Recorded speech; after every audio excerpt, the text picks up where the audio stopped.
So continuing on my little rant that I've got going here, but it's pretty important stuff. We're talking about, how we're, as an industry, getting very excited about organic and getting very excited about biodynamic. We have people talking to us about what they're doing on their property, and they're talking about insectuaries, and we're talking about, biodynamics, the preparations, and we're talking about, the horn and capturing the energy of the earth and bacteria and putting it back on. And we've got great videos of how much different grapes are when they're grown organically or biodynamically than their conventional set. And the next big issue, the next big question, the next big idea is going to have to be the wine. What are we going to do about the wine?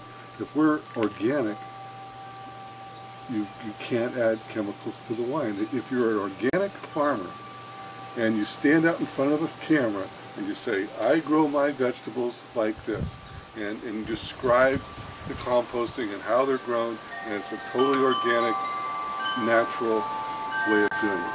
You can get a rancher to come up in front of this camera, and he'll talk about how he's raising his beef, or they'll talk about how they're raising their pork, and there's no additives. They have to be careful. They have to have, the grain has to be organic. There's no animal byproducts in it. There's no antibiotics. It's 100% done correctly. Then you go down and talk to people that are baking bread, and they're using organic bread, and their yeasts are clean, or they're doing indigenous yeast, and they've got an organic product. You come to wine, and you can have an organic wine that has yeast added to it, a certain amount of yeast nutrients, and other things, clarifying agents. Now, the question being, why does the wine made from these grapes need those things added to it? If biodynamic, is this position, and organic is this position, those grapes should be strong enough, balanced enough to be made into a food product, part of a diet, part of a cuisine that is not going to harm you. And that's the big issue. So, like I said earlier, we got the technology of winemaking. This is a Davis textbook. Very interesting. I got this book early on. It's an older edition, that's for sure. Let's see what it says. 72. And I read this book I'm a winemaker that believes in natural processes. I studied this as if I was going to school, and I understand a lot of what happens with wine through reading this book, so I have a lot of respect for this. But here on the chapter called The Technology of Winemaking, we have the materials which may be used in ordinary cellar practice are specified in the regulations that follow. So we have 1, 2, 3, 4, 5, 6 pages of additives that can be put in the wine that don't necessarily have to be on the label. I want to make this point before I get into this, that the makers of wines that say organic wine on the label can't use the vast majority of these chemicals. So I am in no way inferring that there's organic, natural, biodynamic wines have all these chemicals. Conventional wines can have these at varying amounts of degrees and not be put on the label. We have acetic acid, actiferin, fermentation adjunct, activated carbon. This is one I really like.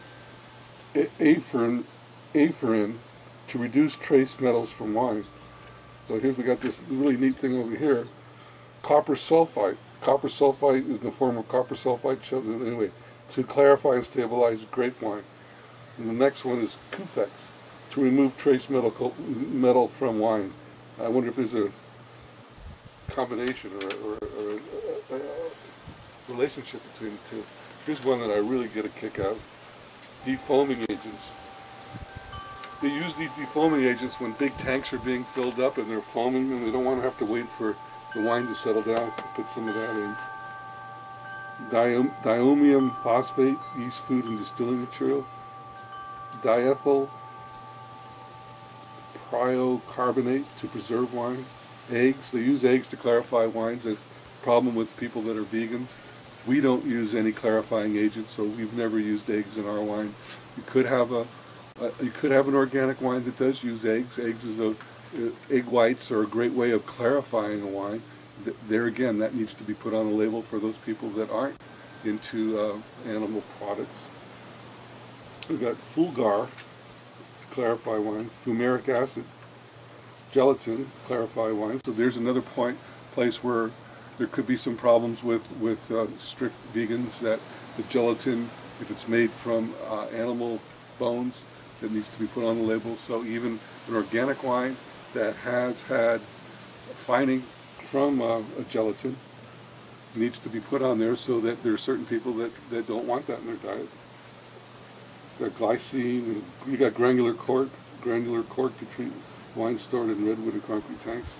Gum arabic, gypsum, hydrogen peroxide, ion exchange resins. So, I mean, phosphates, potassium bisulfite, famous SO2 derivative there, and sodium carbonate to reduce the natural acidity, sorbic acid, sterilizing and preserving agent, sparkaloid, nitrogen gas, mineral oil, malic acid, isinglass. Isinglass, that's another one. That's produced from the bladder, I believe, of sturgeon fish.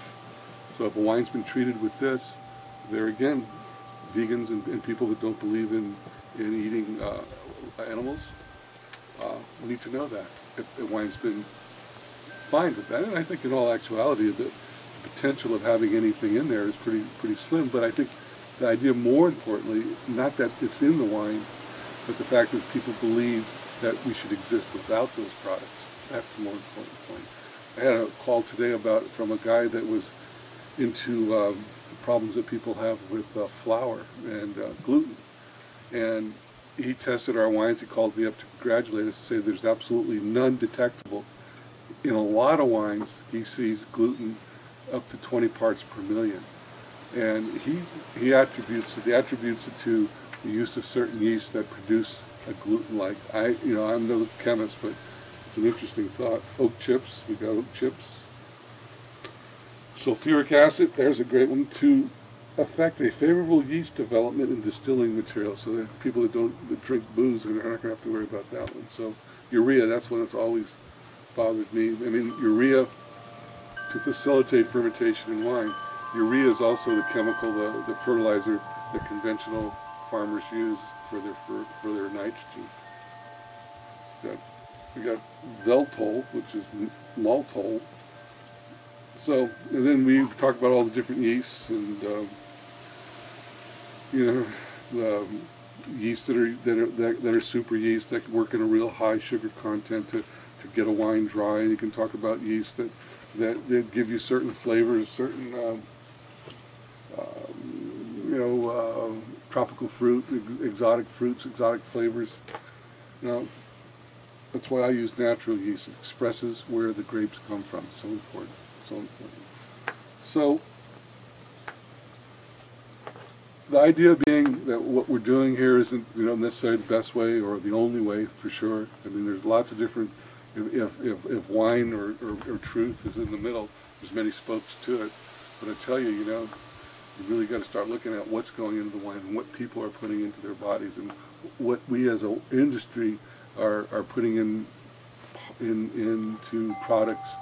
And then, the larger picture for me is calling it organic. I mean, you go to a lot of organic farmers markets, you can go to a lot of farms, you can talk to a lot of farmers. And believe me, there's not going to be anybody that's going to call themselves organic that's putting anything into their food products. And wine, we better really, really catch up.